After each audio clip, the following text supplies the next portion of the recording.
Ready to take your verdicts and jury selection to the next level? Jury consultant Harry Plotkin and trial lawyer Dan Kramer are your ticket to tipping the scales before trial begins. You're not just picking a jury, you're picking justice. Produced and powered by LawPods. All right, welcome back to another episode of Picking Justice. And Harry, today's episode is brought to us by the Bull City, Durham, North Carolina, and I will tell you why. Because it's the first time all three of us have a connection to the same city. I'll tell you mine first. So my mom is born in Durham, North Carolina. Her dad, my grandfather, fought in World War II. He grew up, poor in the sandhills of middle of North Carolina and Hamlet and Rockingham area, and then went to war, paratrooper in World War II, came back on the GI Bill, went to law school, and then hung a shingle in Durham, North Carolina. So that's, I grew up going there multiple times a year. I love that city. And Harry, you chose to go there for college at the great University of Duke. I did. Is that right? Yeah. It's terrific city. And obviously probably the epicenter of creating trial consultants with, David, who is Mount The Oracle, Rushmore, or whatever you want to, trailblazer who started there. And I remember years ago learning that David was a professor there. And I always wondered if we overlapped when I was there. I guess I just missed each other by a little bit. When did you start there? I started in 1996, the fall of 96. We had about a 6-year gap. I left it around 90 or so. But also my partner Artemis is out of Duke Law School. So yes, it is the epicenter. This is the Durham, She North may have Carolina. been there when I was there. Who knows? She well may have been. I don't remember. You'd be about that. Yeah, it would about seem to be right. Yeah. Yeah, so we're really, really lucky and honored to have the great David Ball here. I got to tell you, David, when I switched over to become a plaintiff lawyer, it's like 5 years out of law school. I didn't work for a firm. I was working for a defense firm before, and then just opened up my own shingle with two partners on the plaintiff side. Never done plaintiff work, so I didn't have a mentor. But what I had was your incredible book, Ball on Damages 3, and I just read that, constantly. I had your voice on the audio book every time I'm driving around LA, going to trials. And it really, I still use your opening statement structure to this day. So the great David Ball is here, has done so much for the plaintiff bar and really revolutionized the way we try. I'll quit if you keep using words like great. I still do possess some scraps of self-consciousness. Okay, good. All right, well, let's jump into it. Let's talk jury selection. Harry, why don't you get us started? Sure. I mean, one thing that we always love to talk about is, we talked about this a little, David, pet peeves that you have, things that we see that lawyers are doing wrong, even to this day when, lawyers are getting the trial bar and the plaintiff side is getting, so much better and better all the time, or ways that conventional wisdom is sort of leading lawyers astray when it comes to voir dire. David, when I talk about pet peeves and jury selection, anything pop into your mind? I have a million. My list is probably 1,000 things long, and I'm sure yours is too. What pops to the top of your list? Well, let's start at the beginning. How many times, and I know you've seen this, lawyer gets up from his counsel table, if he's allowed to. In North Carolina, you're not, but if you can, and walks over to where he's going to do voir dire as if he's getting up to get root canal work. A very wise and one of the very first trial consultants out there, Diane Wiley, who in many ways was one of she and Susie McPherson and a few other of the elders from they're still younger than me, from the National Jury Project and some others. Wiley always said the first requirement of voir dire is that you find a way to enjoy it. And stop getting up as if you wish you were dead. Stop getting up as, with a clipboard in your hand. You have this remarkable opportunity to find out about some human beings, and if we've learned nothing recently, people like Nick Rowley and others teaching us it's about humans, in case we didn't know that before. Well, if you don't enjoy finding out about these people, it's not like you're looking for people in the bushes who are aiming a rifle at you or are going to shoot you. Maybe on the base it sort of is, but these are human beings. You got a unique chance to find out about them, or any other mental trick or construct or little internal song that you love that you play to yourself when you get up. I'm not saying get up and do giggles, but this is a privilege that you should enjoy having and make that real for yourself somehow. If you can't figure it out, send me an email, I'll help you. And that will change the juror's entire view. It make you much easier to talk to. They'll be much less likely to clam up on you. These people, when you first call on them, they're as uncomfortable as they've ever been in public because they're being singled out. Stage fright takes over, nervousness, and they feel, everything around them is power based, and they're the cog, which means even corporate executives sitting on the jury will start putting in this bluster cry, and you never get them really just talking to you because they don't think you like them. What's the best way to do that? I mean, what do you? I think it varies by individual. The start, I think, actors have to do this all the time. And that was my first career, was teaching professional actors. And you have to find ways that you can enjoy something you're doing that gives you some hunger, some thirst, some eagerness. One thing, for example, should be obvious, but it's not. It's obvious to theater folk. If you're going to do it voir dire, the night before voir dire, do a damn practice session. 100%. Get comfortable with it, for God's sake. You're nervous. You've got a million things on your mind. You've lost 14 motions you wanted to win, and now you got to question these people to find out who's going to kill you. That's not a good human being you're putting up in front of jurors to quickly gain their credibility and likability, and even those things aside, just an open channel. Somebody like that comes. You remember when you were in school and you had a teacher who was either having a bad day or always seems to be having bad days. They're just harder people to deal with. You start off with a screw you attitude toward that teacher to start with, as opposed to somebody who, you don't have to do artificial things like smile at them all as they come in. But what Artemis, my partner, Artemis suggests is, as they're walking in the door and back, that's when you should start thinking of these people as real human. I wonder what that one's like. I wonder what they're like. Huh. Not just, are they going to be good for me or bad for me? Or am I looking like I want them to see me look like? Use that as an active moment. I don't like the bar, sitting around a bar metaphor, where it's like meeting people in a bar, because A, I hate meeting people in bars, and B, I don't think people meet people in bars anymore. Definitely not anymore. It's not many of them.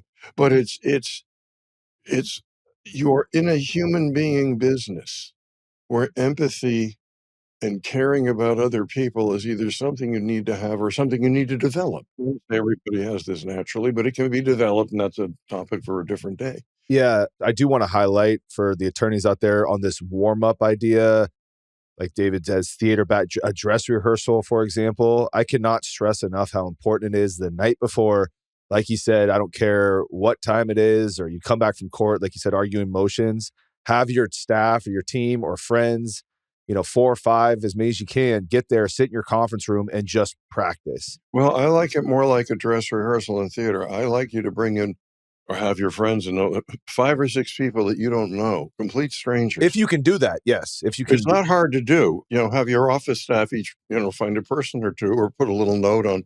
And what you can do, and do it the night before. I like people doing it periodically, 2 or 3 times over the previous 2 weeks. But the night before, and the reason for that is, when you then get up to do it in trial the next day, you'll feel like it's the second day of your jury selection. You'll be much more relaxed. You'll have had a chance to practice the questions. And then when you're done doing all that, when you're finished with that part, then take another whatever and do your opening in front of them. I mean, lawyers are the only people I know who take the stage without having prepared to take the stage, by which I mean you're not ready to perform when you get up there to perform. Yeah. And I don't want you performing in the fake sense, but the worst time for the best professional actors in the world is their first time in front of an audience. That's why no sane theater producer allows the critics to come in until after there's 2 or 3 or 4 previews. That's mainly So the actors pass the stage of, I don't want to pick up one foot and like put the other down and I know it's securely there. You want to get that sense of freedom. And that rehearsal the night before, that practice the night before, an extensive one. Run through all the questions you're going to ask. You'll also find out which questions you're just plain stupid to ask. Yeah, I mean, we do now. I mean, we're doing probably within 2 weeks of every trial, probably 5 focus groups on that trial coming up. I was supposed to start trial, just got kicked for next week. And I just finished focus group yesterday. Same thing, voir dire opening, just to get it out there the night before, have them come to your office from 6 to 9 or whatever, however, like you can do so you get a good night's rest before and do exactly what David's talking about.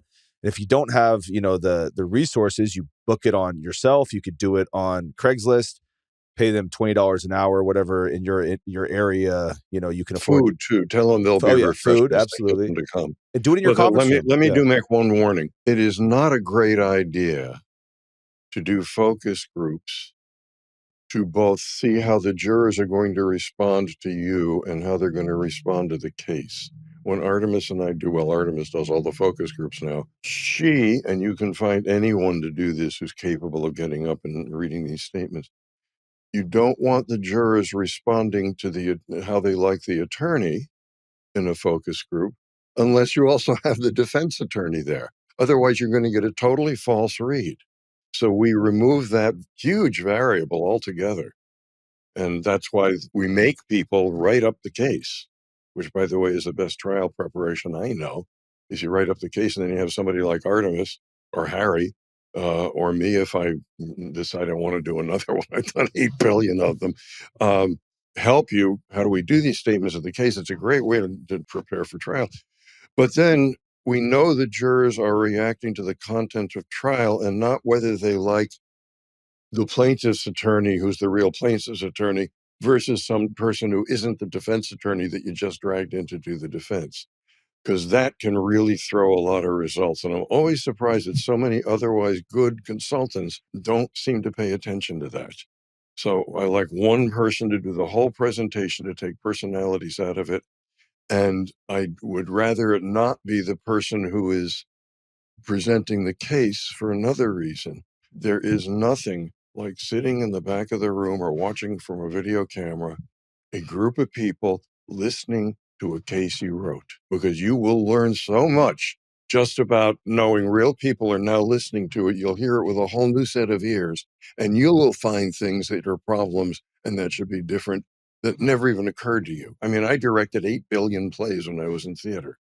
And yet a week before opening, I would bring somebody in, I don't care who it was. But suddenly, instead of just me watching the performance on stage rehearse, I knew there was this person over there, my barber, literally once. It made no difference. But now I'm thinking, how's this being seen through other eyes? And suddenly you realize you've got ways to look at this. So for a whole bunch of reasons. Now, if you want to test how you do in front of a focus group, in front of a focus jury, that's fine. But don't use that as a way to find out about the case. I totally agree with you. If you want to find out how real people feel about the facts of your case, the evidence, how it's going to come in, it should be neutral. Again, but a lot of things like we're talking about, you need to give your opening statement to strangers a few times, just like you need to practice your voir dire a few times to strangers before you do the real thing. And I think I don't think they're mutually exclusive at all. I used to, I don't know if anybody still does this, but I used to gather up, because it was a pain in the butt to do, but I would gather up on complex cases, complex business, commercial litigation, or medical cases, or patent cases. I would gather up a group of 14-year-old kids who were of average intelligence to make sure that I could stand there and read basically our case, boiled down to 3 pages, and then make sure they understood every single word of it. Because if they can't, the jurors won't. A great analogy, because I always tell lawyers it should be understood by I sometimes will say, yeah, your middle school age nephew or niece. And it's the same thing I tell when I'm prepping witnesses. I tell them, when you're being cross-examined by the defense, don't act like it's some adversarial person you're there to argue with and that you hate their guts. Act like every question is a misunderstanding, like it's your nephew or niece asking you, and your answer is going to come across a lot Yeah. nicer and a Thanks lot for calmer. asking And that. Thanks for yeah, asking that attitude. Of yeah. course. No, hey, I understand. No, I understand why you might feel that way, but let me explain it to you. And instead of just like, that's not the answer, Well, I think so. the whole business is like that. And I think it's one of the things that I love seeing over the past 5 or 10 years that is kind of new. And that is, well, Nick Rowley's stuff is one example of it, but there's a notion of empathy, seeing things through the other person's eyes, including the adversaries, an openness to the human being. This is still a live human event. Not many things are. Jurors are still among the only kinds of government agency that are most of the time free of outside influence, that are there for no particular reason of their own. It's a very unique event. And as such, it is important that we keep it a live event, which you can do on video like we're doing now, better if live, but that it is about ultimately human beings. And if you can get to people on that human level, you're obviously way ahead of the game. And that starts, voir dire is such an opportunity for that. It's your only real two-way opportunity. So that you listen to people, listen to what they say. Somebody tells you their brother was burned to death in a car. You don't say, okay, anybody else's brother burned to death in a car? And I'm not exaggerating. I've heard an attorney do that once. You're listening for information you can use instead of the interesting human information, which tells you more about jury selection anyway. Well, I think that's really, I really love that. I'm going to use that. What Artemis says is that it's what your mantra you're kind of saying to yourself as they're walking in, because that is exactly the frame of mind you got to be in. And as we know, so much of jury selection is frame of mind. I mean, I used to start out, these people are my enemy. They're going to hate my case. They hate my client. They're going to hate me. I'm the ambulance chaser. Everyone hates ambulance chase. All these terrible thoughts that when you have that mentality, you're going to come in and you're going to make them defensive and they're going to clam up. Because of fear is, and for a lot of lawyers, especially young lawyers and new lawyers, fear is your motivating factor in jury selection. Fear of the jurors. What are you going to do? Of course, you're going to either attack them a little bit, jump the gun a little bit, and say, "Well, you can't be fair," and everything like that. Or what I see happen even more often is you don't really ask questions where you're really looking for answers. You start kind of talking to them and not really. I'm afraid of what they're going to say, so I'm not really going to let them talk very much, right? Let me suggest, if you are a person, as many people are, I mean, look, you didn't go to law school because you were a ballet dancer. The chances are very high, you're very verbally oriented, that you have a little bit more trouble connecting emotionally with people. Not trouble, but your level of doing it is a little less than it might be. But that's a very fixable kind of thing. Rick Friedman has an incredibly useful book out there that when I first looked at it, I thought, oh my God, do I have to read this damn thing? It's a self-help book. The Zen Lawyer, is that what it is? No, not the Zen Lawyer. That's Michael Ethos? Leatham. It's also a pretty good book. Is it Ethos or is it? The one about ethos, Beyond Advocacy, The Way of the Lawyer, Beyond. In the title is The Way of the Lawyer, The Way of the Beyond. Just remember, Beyond Technique. Beyond Technique is half of the title, and it's by Rick Friedman. Trial Guides has it. Who else? And he had asked if I would read it and write a blurb. And of course, I'm always eager to read whatever Rick writes. And I get it and I open it up and say, a self-help book. What am I going to do? I can't read this thing. I hate these things. And I just, all right, I just had to force myself. And by about page 7, I thought, this is exactly what I need, what everybody needs. It helps you develop the part of you that's already there. It's not putting on a face. It's already there. You know how you deal with children. There are groups of people you like. There are groups of people you feel warm. You know how you can want to do certain things for the right reasons, for human-based reasons. That's where he uses the word ethos, which is a useful way to. Anyway, I suggest that strongly. And then out of that comes a hunger to find out who are these people sitting here. Some people would kill for that opportunity. You need to at least take pleasure in it, not in your manipulative, brilliant methods of getting at what you need to get at. Of course, you need all that skill. Didn't write Beyond Technique because he meant ignore technique. He meant after you have all your techniques, but that there becomes there's a hunger in you for these things the way there's a hunger to watch a good movie. But whatever you have to do to get yourself up to want to do this, you can't show off your wonderful questions. They're jurors. They don't know a wonderful question from a terrible question. You can't worry about whether the judge and the other people are going to stop you or hate you or whatever that is. If those things are on your mind, that's opening night jitters. That's why we suggest you practice, you do rehearsals. Every other performer, every athlete, every performer that I can think of does that. Okay, once you've done 8,000 jury selections, many, many more than most people ever get to do, maybe you can skip that step. Maybe you'll automatically drop into that.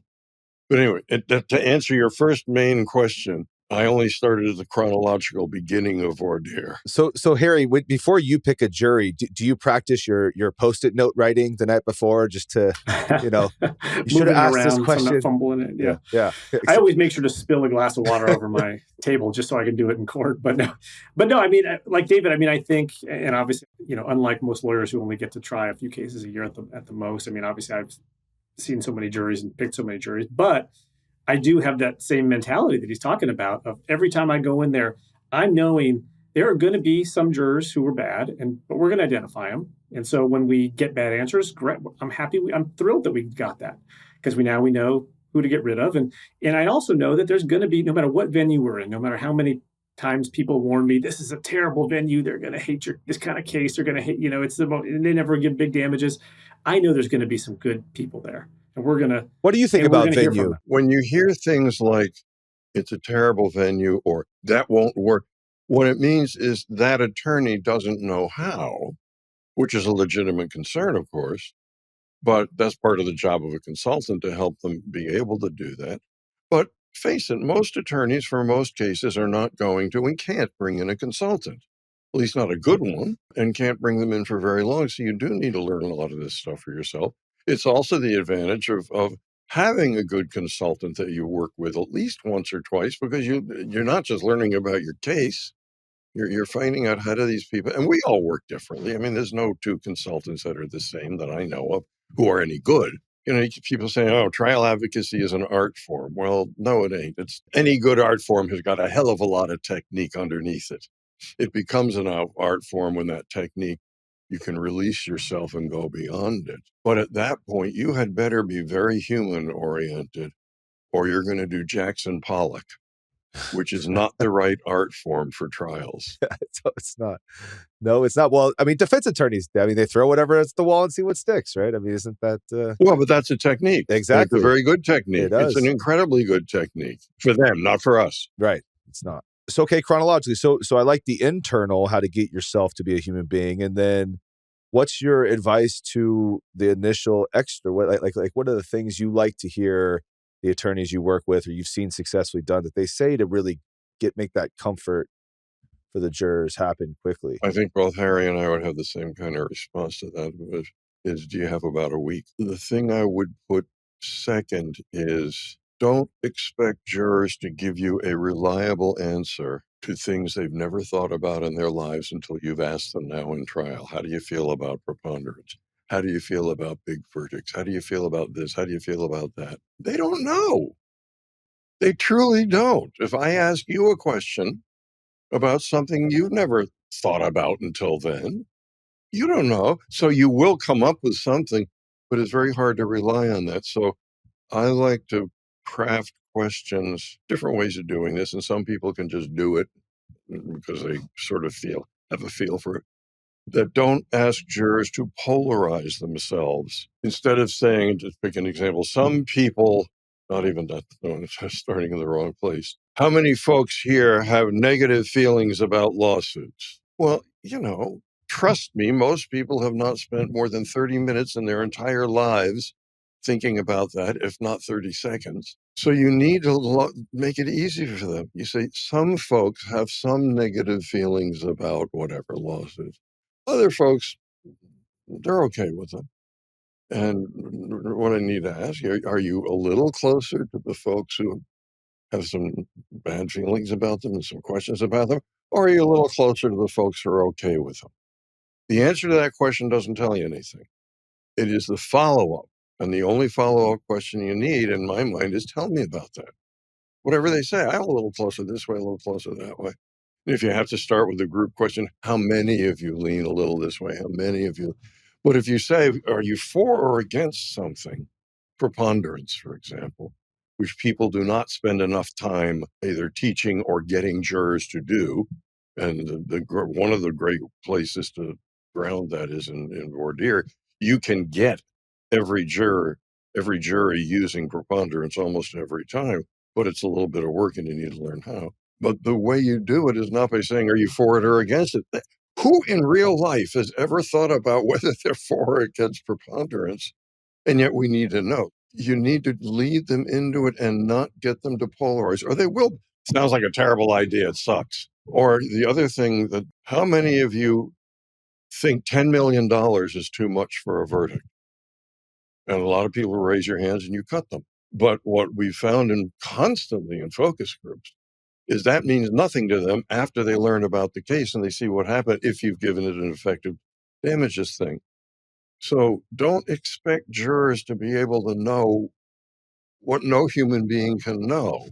It's one of the uses of a really good trial consultant is to be able to see beyond that sort of thing, or at least be able to help the attorney see beyond that sort of thing. So you can see there are some ways a juror can say $10 million is too much. That may indicate a problem you need to follow up on, and other ways that if you follow up, you find out there's no problem there at all. Yeah, that kind of falls under the topic that I teach a lot, which is don't allow your juror to self-diagnose That's their such a nice way of biases. putting it. That Yeah, is such a great way. that's your job, Yeah. and that's why the questions that I always have attorneys, my favorite questions are always just like introduce the topic and say, what are your thoughts and feelings about how companies should handle this situation or that situation, or how people should do this, because ultimately all you can ask them are the thoughts and feelings that are kind of popping in their heads, and you're not asking them, give me your final answer in 10 seconds before I move on to the next guy. And then you have to, I've seen a million times where jurors will tell you, I don't think I'd be very good for you, and you hear how they feel and you're going, I think you're pretty wrong about that, or vice versa. I think I'd be pretty good for you. And you go, yeah, you really wouldn't be, because they don't know the facts of your case and they don't know what the defense is going to say. So, stop. I see so many lawyers these days trying to put the burden of diagnosing it on the jurors and saying, And are you fair or not? that way. That is brilliant. I love it. I love that self-diagnosis. Just to Harry, for our listeners, elaborate what you mean by self-diagnosis. Sure. Have them tell you if they're bad for you, if they're good for you, if they can be fair or not. That's your job to figure that out. And certainly if you think that you're hearing things and you're like, this guy wouldn't be right, and he's given the benefit of the doubt to the doctor in all these situations in a med mal case, yeah, certainly you can try to lead them down and try to get them for cause, but don't rely on them telling you, who here would be bad for me? Okay, now I don't have to ask any more questions because they told me who's good or bad. However, once you do know you want to get rid of somebody, I flip that advice. Yes. When you're going after them for cause, you do want them to self-diagnose. They've already started, and you want to encourage that right up to the point of saying, so am I correct that the person is obviously able to express yourself clearly and firm-minded about things, that even if the judge says you have to stop thinking that way in order to be a juror on this case, that you would have to say to the judge, well, that would, that's out of my ballpark because I wouldn't stop thinking that way. Right, because you diagnose them, and then you're going, okay, I've diagnosed this guy. Yeah. Now you just concur. Now you can get them to say, yeah, you're right. So you get them to take themselves off the jury instead of you, browbeating them. And then the other jurors see how you did that, and they'll kind of come out a little more, and maybe they'll express similar feelings. But one thing I want to be careful, you're not giving jurors you like a way to get themselves off, which is another one of my pet peeves. The fact that a juror does not want to serve does not make them a bad plaintiff's juror. It does not make them a good defense juror. It doesn't make them anything. That in itself is, I have seen jurors so angry that the judge forced them to come back the next day that they went out and slammed the door of the courtroom. Come back, be some of the greatest plaintiff's jurors. I do agree. Yeah, I do agree, but I think this is a really important point because I think conventional wisdom is a mad juror is going to be bad for plaintiff who does not want to be there. So I'm not sure. There's a lot of conventional wisdom that I think is nonsense. What I would suggest is that conventional advice, like a whole lot of conventional wisdom. Eye contact. We are taught eye contact is good. You must have eye contact all the time. Yes, except if you have a juror who's leaning against you in closing, or you suspect that they are, eye contact makes them harder for your other jurors to win over. It hardens their hearts against you. When somebody's angry at you and they're angry and they're watching you talk, and you don't want that kind of contact with that person. So there's all this conventional wisdom. It's sort of like everybody takes the Irving Younger's 10 Commandments of cross-examination. That's for L3. It's not for practicing lawyers. I was just going to say the Irving Younger, to not know the answer. He was right. For L3, you got to learn the skill. Right. But it's okay to not know the answer and ask a question. It really is. I agree with that. But you said so. You both reacted. I do want to come back to this. When David said that not enough jurors focus on preponderance of the evidence in jury selection, and you both had a strong reaction. And so I want to hear, one, why you think that is, and two, what we should do in jury selection to bring it out and talk about it. No, I'll give my take, and I wouldn't say it's a universally accepted thing. I never touch preponderance or burden of proof in civil cases in jury selection. I've never found it to be, I found it to be one of those things that doesn't really tell you much about jurors. And in fact, when I used to do lots and lots of big data, types of things, I would always find that actually jurors who say, I kind of have an issue with it, actually tend to be a little bit better jurors for you because they're a little bit more conscientious. But it's so easy to fool jurors when you're talking about that into thinking, that makes me bad for you. At the end of the day, I saw, a lawyer recently on a podcast say something kind of revolutionary that I don't know if I would do it, but I kind of liked it. It made me smile, where he said, I tell the jurors, we're going to prove it by clear and convincing evidence. Is that okay with you? And if we don't, find against us. Okay, I don't think jurors really differentiate that much. If you win them over, you're not going in there trying to win by a hair. And if you are winning by a hair, you're probably not trying your case the best way. I don't think those questions really tell you which jurors are going to. There's other ways of getting at those, really tough engineering type jurors who would say, if I have any shadow of a doubt, I don't think that I could find for you. But that's a different kind of voir dire question. So I don't touch it. I don't worry about it. So you're saying don't talk about burden of proof or preponderance. Harry. I don't. For example, in a wrongful termination employment cases, there's a way that I like to talk about the fact that you're going to have to decide based on circumstantial evidence and why you're going to have to second guess employer, because they're never going to tell you, oh, well, we fired him because of his race. They're not going to tell you that. It's not going to be in an email. It gets a little, but I don't talk about preponderance and the burden of proof. I just talk about reliance on, can you potentially second guess and overrule somebody if they're telling you one thing? But that's a little bit different, I think. But I don't touch burden of proof. David, go ahead. It's not that I differ, because there's different ways for different people. Right. A lesson it has taken me a lifetime to come to truly believe. If you catch me in the first half to 2/3 of my career, it was do it this way or you will die and go to hell screaming. And in fact, a number of people did not obey me and died and went to hell screaming. So I had good evidence. But it's not a cookie cutter thing. My feeling is I have watched too many cases in which one of the things I did was spend a lot of time talking with jurors. I did this for years after trials when I could, and talking with a lot of people who weren't jurors, but just what their attitudes were. And especially with that first group, so many times we were just about certain, but they just didn't prove it. We just didn't buy it. Well, didn't you use preponderance of evidence?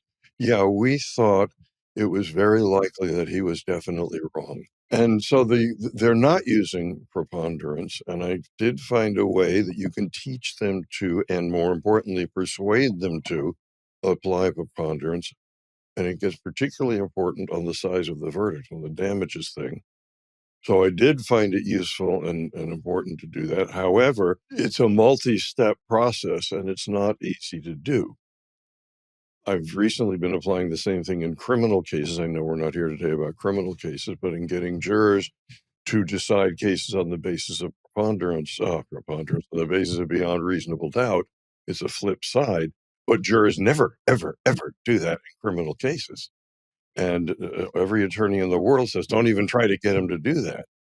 And I was saying, well, we're losing 80% of our cases that are lost because they're not using beyond reasonable doubt. So what I have developed over time is, in my mind, I want jurors who will follow the law. I really want jurors, unless I'm working for a really bad case. But if they're going to follow the law, we're going to get a win and we're going to get a good amount of money here. So I want jurors for whom the law becomes sacrosanct. And teaching preponderance and persuading preponderance and questioning about preponderance in voir dire becomes a very good way to find out who the jurors are who are going to follow the law without them ever telling you, oh, yes, I'll follow the law.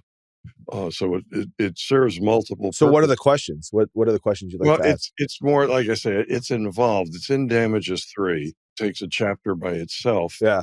It involves turning the concept of preponderance into the rules of the game. The rules of the road, except there are rules for jurors as well. For example, one of the rules is that you don't allow yourself to be bullied or threatened during deliberations by another juror. And if somebody's bullying, or you don't allow yourself to be swayed by a juror who's stepping outside the law, wants to violate this jury that you're on, that you have to live with the knowledge that you were on this jury, who's led the jury to step outside the law. So you get rid of a whole bunch of the normal biases and attitudes that can otherwise affect the verdict. But that is a project. If I were really going to teach that, I would want a 3-hour session with a group of people or a chapter in a book. Yeah. There are some shortcuts. Gary Johnson, one of my idols of attorneys, was also the first attorney that ever hired me about 800 years ago. So I know he's insane. Would say, you can have doubts. You're going to find doubts on both sides, just like anything else in life, there's doubts. And the only question here is, which side do you have the less doubts about? One way I've seen, where if you're getting into the money, and I do want to hear after we thank our sponsors here in a second, I do want to hear how you ask about money or how you lead up to it. But preponderance may come in sometimes if you're saying, 1 million to 5 million. As you go higher, are you going to hold me to a higher burden of proof, right? Isn't that kind of like one way to... Well, it is that. It's also, some jurors will feel, unless you handle this carefully, that if they're not 100% convinced, then you shouldn't give them 100% of the money. You can deal with that, but you have to anticipate that. It's a very complicated subject, which is why a lot of attorneys don't like to go near it, although Harry's got some good reasons for not doing it. And this becomes extremely attorney dependent. It really depends on the kind of person and the skill levels of attorneys. All I know is I was an engineer before everything else, and my chief approach to everything was failure analysis. This is long before I was going to be a trial consultant. My major interest, if I'd stayed in engineering, I'm sure I would have been a failure engineer. Not a failed engineer, I hope, but a failure analysis engineer, which is very useful when it comes to looking at what the damn defense did. What was the failing in what they did? Where's the systemic failure, et cetera? And I did find that one of the most common causes of, when you look at a case that you look at and say, this is a winnable case, one of the most common reasons it lost was because jurors did not apply preponderance. And you can get them to do it. And it almost always can result in a better dollar verdict because they're all compromising on these things. And you can get them to see they just didn't prove to me this is a $10 million case. And you hear that a lot. Now, you won't hear it with some attorneys because they've made have such a strong way to argue the high damages figures. But that's a gift and hard to learn, and most people don't do that. As I said, a lot of permutations here, and I have a lot of different feelings about it, but ultimately, we have the easiest burden of proof on the planet. The only easier one is for a lawyer to get a jury to find reasonable doubt. And my experience has been lawyers don't know how to exploit either one of those. That's why I like to teach about preponderance. And in fact, that's the whole book that I wrote on criminal defense, is basically, how do you get juries to decide cases based on reasonable doubt? And pretty much every time. And that's, obviously having a huge effect. Yeah. Once you can get to that point. All right, let's thank our first sponsor. I'm very excited for this gentleman who has decided to support this show. He's a very good friend of mine, John Tisa of Tisa Film and Tech. He has been my trial tech, I think, for the last 10 years. One of my first big trials, he was there working for another company. John Tisa really is just one of the best out there, a very humble guy. But if you need a trial tech, someone that is literally going to work any hours, anytime, he is available. He's quick. Makes your trials seamless, easy. He can do it all, really. We use him for literally everything technological in trial. He does our depo clips. We play a lot of depos and opening throughout our case. He'll do clips on the fly. He helps me with all my PowerPoints and opening statement. He is my right-hand man at trial. He'll sit there in the hot seat. Great with exhibits. Really, I just can't speak highly enough of John Tisa from Tisa Film and Tech. He's doing cases throughout California, but I know he's starting to expand out of state. He has an amazing team of people. When he's in trial and I need him, he always gets me someone who is top notch, so I really can put on the best case. I can't recommend John Tisa from Tisa Film and Tech enough. If you're trying to do all that stuff on your own, man, you're missing something in terms of prepping for the actual jury. So you guys, if you're trying a case, you need somebody doing that tech and all that stuff for you after hours. I mean, after hours, you're prepping for the next plaintiff. You're not putting together like depo clips and demonstratives and things like that, right, Dan? No, man. I mean, not at all. And that recent verdict we had in San Diego, I mean, he was working with us. We had a lot of depo clips from video witnesses, like lay witnesses, and he put together this beautiful like montage. It was almost like a documentary, just all these like things these people were saying about my client who suffered a traumatic brain injury. And he put together this thing that was like a documentary that I was able to play in closing because it was all in evidence, and it just looked so good and so clean, and the jury really liked it. So can't speak highly enough of John Tisa. Awesome. How do you spell his last name for the viewers who want to get in touch with him, or how do you get in touch with him? Tisa, Tisa Film and Tech, and his information will be on all of our promotional materials and all that. So John Tisa, one of the top out there. Our next sponsor, who is always supportive of our podcast and the Plaintiff's Bar, is Melissa Baldwin from Baldwin Settlements. She really is the go-to structured settlement vendor out there. She's another person that I have known for over a decade.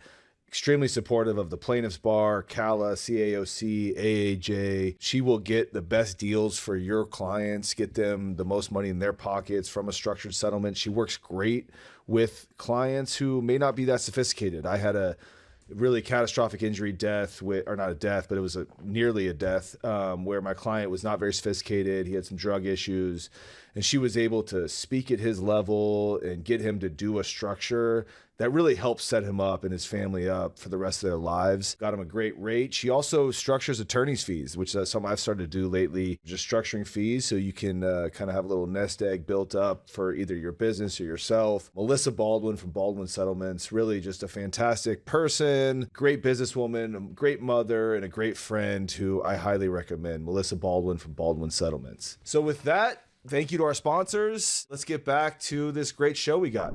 David, you briefly touched on it, and Harry, jump in too, but you said about, who here has a problem awarding $10 million? Obviously, you don't want to ask that question in jury Well, selection. I'm not against asking it. I'm just against relying on it too much. If a juror has a lot of other good characteristics, whatever they may be, that is not an easily outweighable. It is an outweighable one because the juror doesn't really know that. However, a way to find out is somebody said, I could never go above $10 million. And if you ask what I call the all-purpose follow-up question, tell me about that. Tell me a little more about that. So you find out, is this a deep-seated bias that's been, say, inculcated by the tort reform movement over the years, or some terrible experience, or I'm a small businessman, I only carry so much insurance, etc. Is there real reason for that? Because if there isn't, when he hears about this case, let's say you are successful in ginning up a good amount of anger at the defendant, or a great amount of empathy for what's happened to your clients, or whatever, however you go about getting the verdict up there, then I'm not afraid of answers like that. There's other answers that I'm much more afraid of than that one. Well, because that's another one of those things Harry and I talk about a lot. they have never thought about this. And if they're saying 2 million, I don't know, 3 million, 10 million, whatever they're throwing out there. And if they're like hesitant, they've never thought about this before today. They've never had Even this. if they're not hesitant, people want to sound like they know what they're talking about. I would never do that. But why not? Tell me about it. Don't even say why not. That's just tell me about Say that. more. Yeah. And I learned a question from John Edwards, very good trial lawyer and senator, who I admit screwed up, but a brilliant, brilliant lawyer. And I learned a question from him. I don't think he invented this, but what he would say is, look, my own mother is against, any verdict as as big as we're going to be asking you for in this case. It was going to be $10 or $20 million. And my mother I know what she would say. She'd say, never, I'm not going that high. Other folks would think it's okay. And so now you've given the jurors permission to give you the bad answer. And it's okay to say the wrong thing. So now your only job is to get them talking enough. You can't second guess what's really in their heads. That's why the follow-up is so important. Artemis is constantly telling people, if you have a limited time for jury selection, you can't do 22 questions. Do 2, do 3, pick the most important one so that you have some time to spend on each one. Yes and no answers mean nothing. You learn nothing from the answer to yeah, me, or I'm against that. How do you like introducing the concept of money, pain and suffering, non-economic? Like, what's your way to get into it? There's a lot of ways. Mainly, I want the attorney to be comfortable with it. Attorneys, for example, who are going to want a really huge verdict, had better be comfortable asking for that huge verdict. I think of it like fundraising specialists at universities who'll sit at a table with somebody and say, will you be okay putting us down for $5 million on your list of gifts for... I could never do that. But you have to make yourself comfortable doing that. But one way that I like is, I hate to even pick it out, but some judges won't let you do that. But you could simply say, some folks think that verdicts are too high these days. Some folks think, 5 or 10 or 15 or 20 objection. The other side will say they're trying to anchor a dollar figure, which of course it might be. But you don't need to mention the dollar figure. Let them go there. Some folks feel that some verdicts they hear about these days are just too big, and that some people are winning cases they shouldn't be winning. Maybe you should not be winning. Talk to me about that. Or what Harry was suggesting earlier, let them diagnose themselves. Let them lead themselves into it. There's also more specific ways of doing it. Some people feel that $20 million in a case is too much, no matter what the evidence is. My own mother would say that. Other folks are okay with it, think it depends on the case, which you a little closer to. And you'll get some good talk out of that, but the specific, I'm against that, doesn't give you the answer. It's the, tell me about that. Well, I don't know, it just seems, well, that's not a dangerous juror. Oh no, that's what's causing all the doctors to leave the state of Texas. I mean, all the doctors are leaving every state, according to the tort reform movement. They live in Hawaii. Where are they going, by the way? That was my question. The Caymans or something? Yeah. Well, also, we know now that where they have very strict tort reform limits to insurance is just as expensive for doctors. Yeah, doctors aren't all of a sudden showing up in Arkansas. But we can't win that one because the law is not there to be fair. It's there to, protect the doctors. So it's hard to get the legislatures to change their minds about that. I don't want to quick answer your question because there's so many different ways of doing that. And it so depends on the case. It also depends what you're doing for voir dire. One series of questions I like is asking the jurors about every single serious harm in the case. Who here themselves knows anybody, or themselves perhaps, who's been in a wheelchair for any period of time, who's done this, who's experienced that, who knows somebody who's been in that situation? And then ask them about money, because now they know about your damages case once you've asked those questions. But I don't think I have any magic bullet questions, and I don't like magic bullet questions. I finally did learn not everybody is, I don't know why I thought of it that way, because I didn't think actors were well trained that way, that every actor should use the same techniques. I love the scaling and grouping, just kind of like who leans a little bit this way, who leans a little bit that way. And you just apply it. I mean, this is the technique part more than the art, like you said, because you can apply it to all of your topics you go down. As long as you give people, and you use the jury rail as your spectrum, over here's people who feel this way over here's people. And then who leans a little bit, because no one likes to be put in a box or, labeled. That leads you to one of the great voir dire questions, which is get the jurors deliberating in front of you during jury selection. Right. Exactly. Mr. Smith, you look like you didn't agree with Mr. Jones quite. Tell me what you were thinking at that point, or tell us, not tell me what you were thinking at that point. And then you're just the maestro, you're just like getting them to talk and to. But you have to do this as if you really like these people. Not, he gave a bad opinion. You gave a good opinion. Let's see the two of you duke it out. It's not like that at all. I agree. And stop worrying about the damn judge during jury selection. It is not the end of the world if the judge sustains an objection against you. It really is not. In fact, I tell people object as little as possible. It makes you look bad when you object, trying to hide something.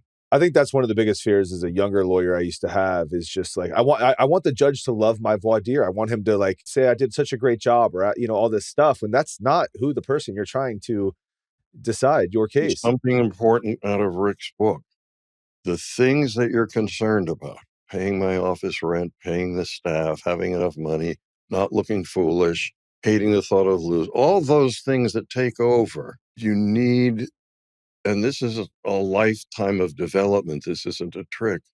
Those should not be part of your being when you stand up in front of a jury to do your work, because then you're working for the wrong. Mo Levine used to say the right verdict for the right reason, the right advocacy for the right reason.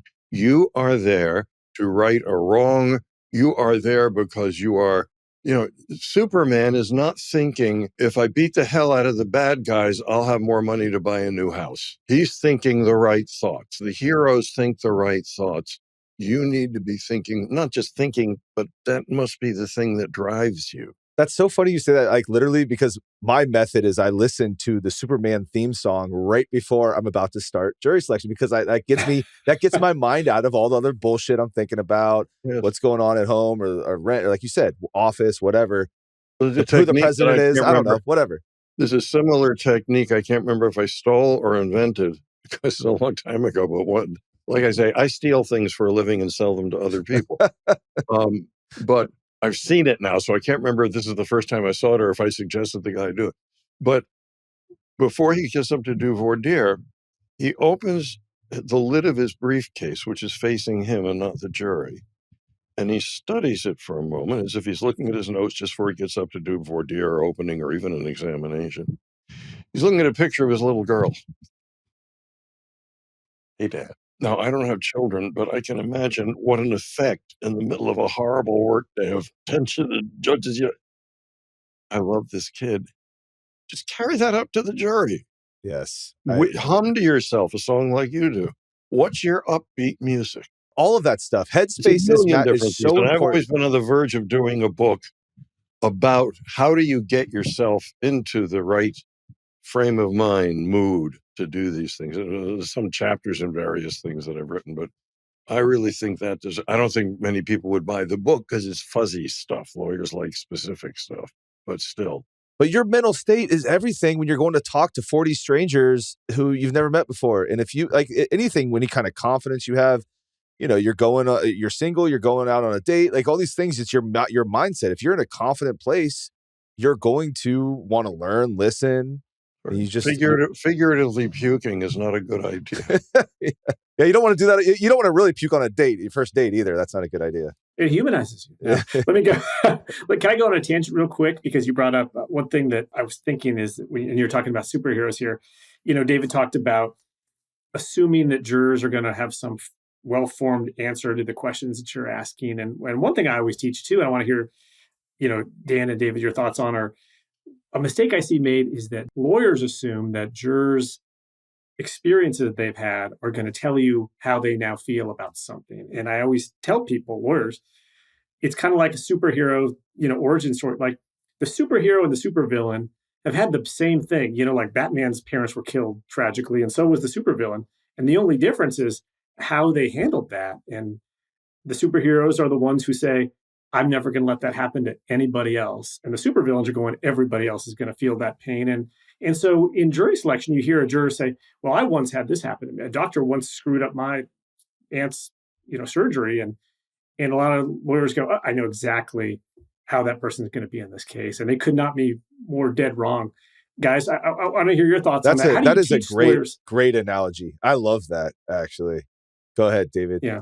The example I use of that is and again, I think this came out of having actually watched something in trial. Somebody had said that they had been involved in a very bad car wreck when they were driving. It was awful. Somebody was killed. Grandma, who was sitting next to me, is still hobbling around to this day on her crutches because of what happened in that wreck.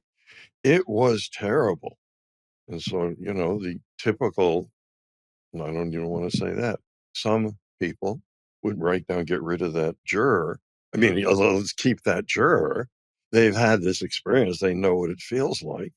I said, well, I don't know. Let's follow up a little bit more. Just tell me more about that. And the next thing the person says, and I may have invented this or seen it, I don't know, but it serves as an example. Tell me more about that. It was awful. Everybody blamed me. The other side, the lady who's widow of the poor guy who was killed, blames me for the wreck. The cops blame me. Grandma, to this day, glares at me when she hobbles past me. I don't want that juror. Or I probably don't want that juror, but I would not have known that if I just went. The experience is like a closed-ended question. It tells you this might be a hot button issue for this juror, but now you got to figure out which side's the hot side. Yes, I totally agree with you. I'm also thinking there, though, if I see that, I just generally don't like someone who has a very similar injury or experience. Oh, you can't go there. You can't. I mean, I'd almost not even ask that, because now I think the defense would now be educated to not ding. Whereas if they just heard about the injury, if I didn't ask that question that you asked, I think I would just let it lie, and then the defense is going to ding that portion for me. Yeah, if you can possibly do that, we've always told people in that situation, or any other reason why somebody's a loose cannon, it could be for one side or the other, but a juror who suffered the same injury is a loose cannon. You have no idea unless you've done a very thorough voir dire, unless you do something else that can help a great deal that is brand new to an old guy like me.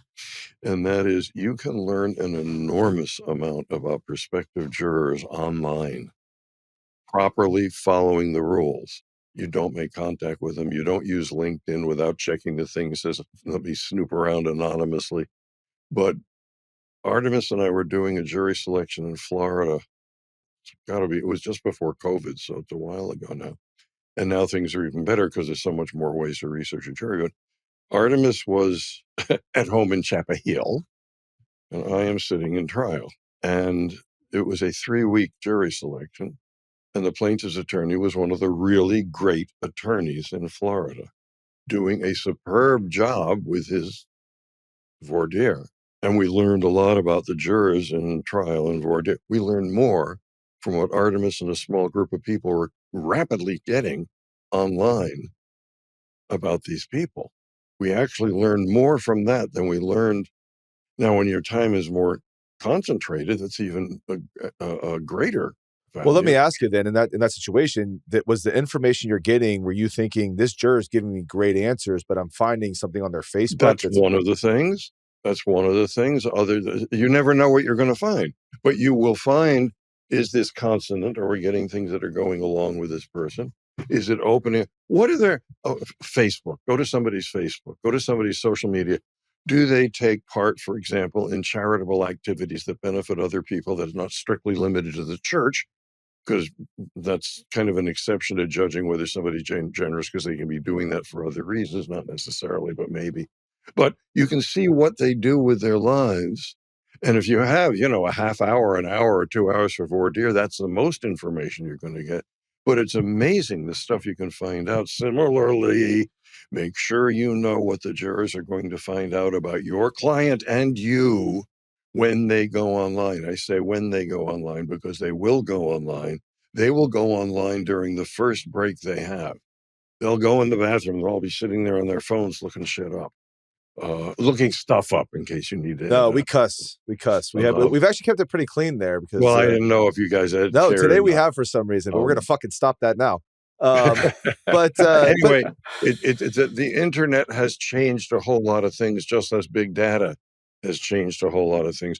You need to deal with them very carefully. There's not automatic solutions, but there's a whole lot there. And I'm watching younger consultants and younger attorneys doing stuff and able to learn stuff that I was not ever coming near. We'll wrap up soon, but I do kind of want to go here now because, I mean, but what information, though, like what the data you're going to get online, right? The person supports Trump or doesn't, or the person volunteers a lot, or I don't know, whatever you're going to information you get from LinkedIn, Are they Instagram. mean-spirited? Are they selfish? Is this a high ego? Well, Do they seem to be leaders? Well, I'm telling you, what you can learn by looking at somebody's social media, enough of it, and that doesn't take long. Are they mean-spirited people? Are they nasty people? Are they generous people? Are they people-oriented people? Are they leaders? Do they seem to be leaders in their circle? Because leaders can be you better damn well know that that juror is going to be good for you before you allow that juror to be seated. Better to get rid of a questionable leader than a very bad non-leader. There's no limit to the stuff you can find out. You won't realize this till you find it, although it helps to talk with people who've done it. There are some services that do it, which cases that I've been on have used from time to time, and they do an okay job. They do a better job if you could help them more. This is the kind of thing we're looking for. And then sometimes you do find that you're just dealing with a flat-out liar. Yeah, I think that's for key. some reason or other is trying to get on this jury, and that's a really dangerous sign. That's where I've used it. So we've been doing that for almost 8 years now. We have a whole Google sheet, sends back to everyone in our office. Once we get the names, they fill it in. It looks stuff. I don't know if I've ever, and Harry's picked my last, I don't know, 8 jurors or something. I don't know if I've ever really used that data, honestly. Harry, what are your thoughts? Stop thinking of it as data. It ain't data. It is finding human stuff about them that's very hard to find in trial. And the shorter time you have for jury selection, the harder it is to get that stuff in the courtroom. If you've got forever, I would still do it. There's nothing to be lost except a little bit of time, and it's not very expensive work to have done. It's completely replaced what I never understood of great value, which was the drive-by. You'd send an investigator out and they'd drive by every name on the prospective juror's house. Oh, neat lawn, toys in the yard, they've got children, all this stuff you're going to find out anyway. But this you really do find out. Maybe 1 in 4, 1 in 5 people, you find out some stuff that's useful. And when you are on the line about somebody, that awful position of I've only got so many strikes, et cetera. And in some states like North Carolina, where you can't backstrike, this stuff becomes even more important. So I do think it's useful, but you need to develop a knowledge of the kind of thing you're looking for. And that would be best developed with somebody who has done a lawyer who has done a lot of those things and has found value in them. I don't think it's ever failed. It's like a focus group. Yeah, no, I think I'm always going to do it. I just was curious. Sometimes you find it's limited because what are your folks looking for? Exactly. Are they looking for data? Well, that's going to narrow they're looking for facts. Well, we're also looking for what's the tone of those emails? Mm-hmm. Are they quick to start kicking people in the butt? That alone doesn't mean anything bad.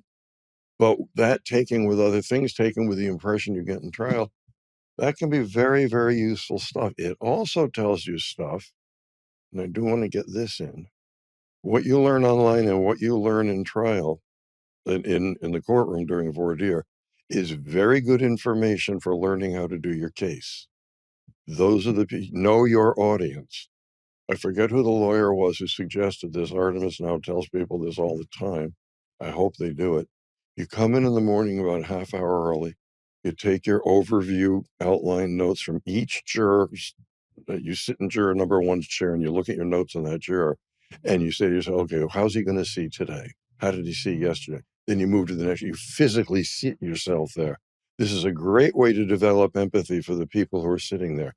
And it will keep you in mind of that jury and working for that jury the whole time. This is post voir dire, obviously. But the case is about the jurors. It ain't about whether the judge likes you. And it's not even about whether your client likes you. It's about whether the jurors, the more you know about how that person listens, the more you can unconsciously connect. That's why you sit in their chair. What does it feel like to be them? It's that empathy means seeing things through their eyes, really feeling and seeing things through their eyes. Yeah, it's something lawyers don't do enough of, is really try to put themselves in the juror's shoes.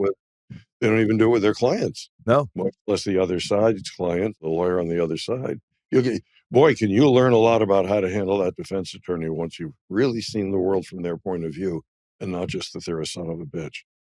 Harry, what are your thoughts on the online data before we wrap up? It's one of those things where I think, like David said, 90-something% of the stuff that you find is not useful. But when you do find something, especially on someone that you're particularly concerned about, this person's going to be a leader, this person is, they're really professional and they're going to, when you do find something, it's very important. I mean, I remember years ago, there was a juror who was like some sort of management consultant or something like that. We're going, I don't know if we're going to like this guy. And I look him up and, what does he teach and what does he write about? And he entirely taught, ethical management and teaching corporations ethics. And I went, oh, this guy's a lot better than I thought. And I can go the other way too. So it just, you get a journalist and you see what they write about. And I remember there was a trial last year where there was a guy who mentioned that he had run for, I think Congress or state Congress or something. I pulled up the guy's platforms on the thing and I went, okay, this is exactly the kind of juror that we want. He happened to be a very strong Trump supporting juror, but our guy, it just matched what we were looking for in the case. And I had to convince the plaintiff attorney, no, this guy, they're like, are you kidding me? They looked at me like, we're keeping this guy? No way. Well, and he was our foreperson and he was great. Yeah. Be very careful about these little shortcuts. I mean, for years, I hope we've made some headway now, but for years, the assumption was conservative juries don't pay big money. It's actually the reverse. I agree. 100%. Especially if you're doing a rules-based or a process-based case. Who gets the most upset if somebody doesn't do what they're supposed to do? Not us hippies.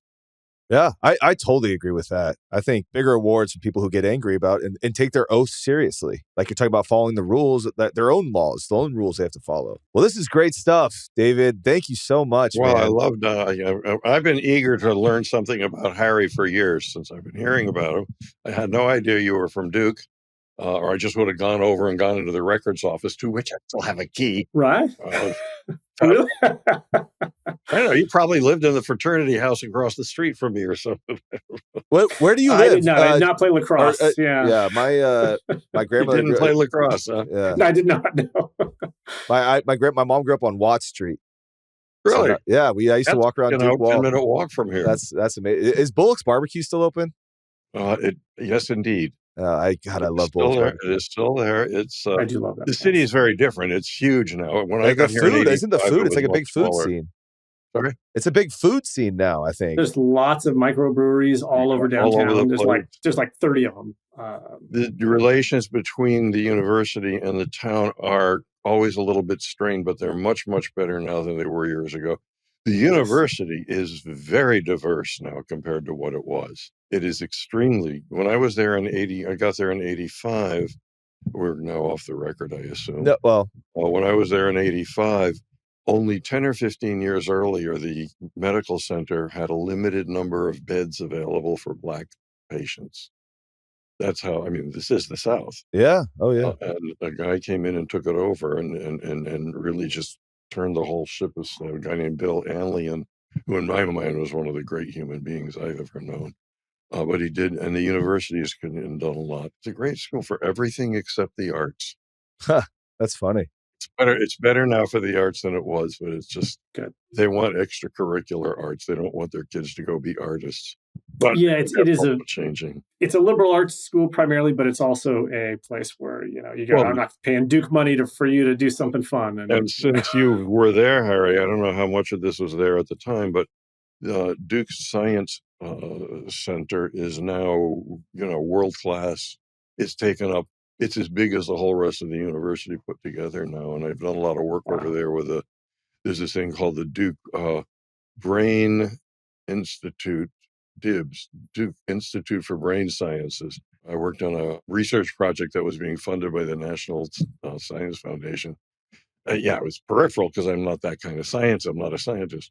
But they needed what Artemis and I knew about juries to be able to... Anyway, very impressive people, very impressive contributions that were, literally built out of nothing from when I was there in 85.